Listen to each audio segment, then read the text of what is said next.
There are moments so terrifying, so disturbing, that they stay with you long after the sun rises.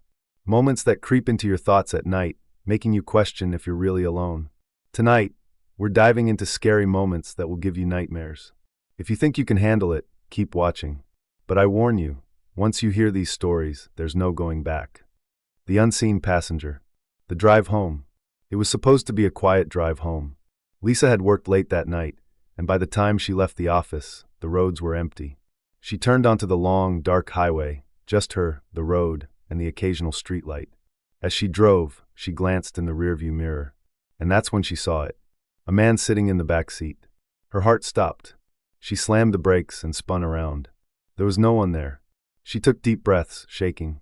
I must be imagining things, she thought. But then, the seatbelt in the back slowly unbuckled itself. She didn't make it home that night. The man in the vents. Office building, the apartment mystery. James had just moved into his new apartment. It was cheap, a little old, but perfect for him.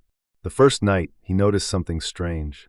A faint scratching noise coming from the air vents. He assumed it was rats or just old pipes. Until one night, when he woke up to a whisper. "I see you." His blood turned to ice. The whisper had come from inside the vent. He grabbed a flashlight and climbed onto a chair. As he shined the light inside, two wide, unblinking eyes stared back at him. The vent slammed shut. James didn't even stop to pack. He ran. The reflection that wasn't mine. The hotel mirror. Stacy was staying at a hotel for a business trip. The room was nice, nothing fancy, just a simple mirror above the sink. On the second night, she noticed something strange. As she was brushing her hair, her reflection moved, just a little too late. She froze. She moved her hand again. This time, the reflection didn't move at all. Then, ever so slowly, it smiled. But Stacy wasn't smiling. She ran out of the hotel, leaving everything behind.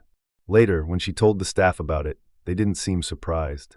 "You were in room 309? One of them asked. She nodded. The woman sighed. "That room doesn't have a mirror."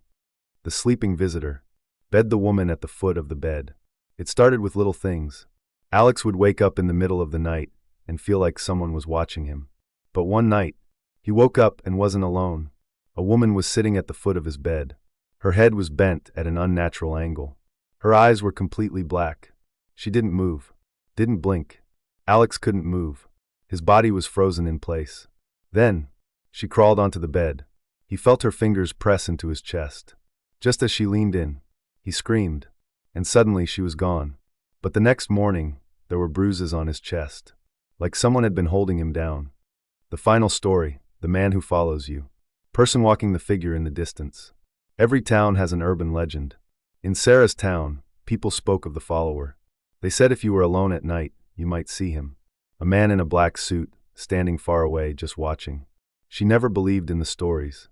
Until one night, when she saw him. She was walking home. The streets were empty. Then she saw a figure standing under a streetlight, not moving. She walked faster. A few moments later, she looked back. He was closer. But he hadn't moved. She started running. She didn't stop until she reached her apartment. Slamming the door, she looked through the peephole. Nothing. But when she turned around, he was inside, and the lights went out. Which story gave you the worst nightmare?